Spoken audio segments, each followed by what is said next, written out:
பெரிய அளவுல விளம்பரப்படுத்தாம ரொம்பவே ரகசியமா எளிமையான முறையில கல்யாணம் பண்ணிக்கிட்ட பிரபலங்கள் யாரெல்லாம் தெரியுமா?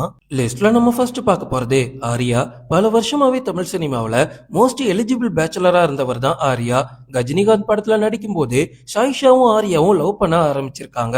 2019ல ரெண்டு பேரும் ஹைதராபாத்ல ரொம்பவே கம்மியான குடும்பத்தினர் மற்றும் நெருங்கிய நண்பர்கள் முன்னிலையில கல்யாணம் பண்ணிருக்காங்க. இவங்களோட திருமண அறிவிப்பு திடீர்னு வெளியானதுனால பல ரசிகர்கள் மிகப்பெரிய அதிர்ச்சி அடைஞ்சாங்க. இன்னைக்கு இந்த தம்பதியருக்கு ஒரு அழகான பெண் குழந்தையும் இருக்குது. லிஸ்ட்ல நம்ம அடுத்து பார்க்க போறது ஆதி. ஆதியும் நிக்கி கல்ராணியும் எப்படி கல்யாணம் பண்ணிக்கிட்டாங்க அப்படின்ற கேள்வி இப்ப வரைக்கும் நிறைய பேருக்குள்ள இருக்கு. தமிழ் மற்றும் தெலுங்கு திரைப்படங்கள்ல ரொம்பவே ஃபேமஸ் ஆனவர் தான் இந்த ஆதி. இவரும் நிக்கி கல்ராணியும் மரகத நாணயம் படத்துல இருந்தே காதலிக்க ஆரம்பிச்சிருக்காங்க. ஆனா ரெண்டு பேரும் லவ் பண்ற செய்தியை வெளியே சொல்லிக்கிட்டதே கிடையாது. 2022ல குடும்பத்தினர் மற்றும் நெருங்கிய நண்பர்கள் முன்னில அமைதியான முறையில ஆதியும் நிக்கி கல்ராணியும் கல்யாணம் பண்ணிக்கிட்டாங்க. லிஸ்ட்ல நம்ம அடுத்து பார்க்க போறது கார்த்தி. நடிகர் சிவகுமாரோட இளைய மகனான கார்த்தி தன்னோட தனிப்பட்ட வாழ்க்கையை எப்பவுமே ஊடகங்கள்ல இருந்து தள்ளியே வச்சிருக்காரு.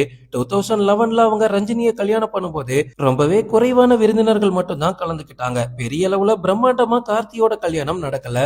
சூர்யாவோட கல்யாணம்லாம் ரொம்ப ரொம்ப கிராண்டா தமிழ்நாடே ஆடி போற அளவுக்கு சிவகுமார் நடத்தினாரு.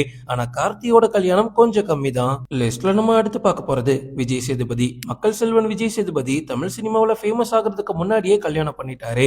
கல்யாணத்துக்கு முன்னாடி வெளிநாட்டுல வேலை பார்த்துட்டு இருந்த விஜய் சேதுபதி தன்னோட மனைவி ஜெஸ்ஸிய லவ் பண்ணி தான் கல்யாணம் பண்ணியிருக்காரு.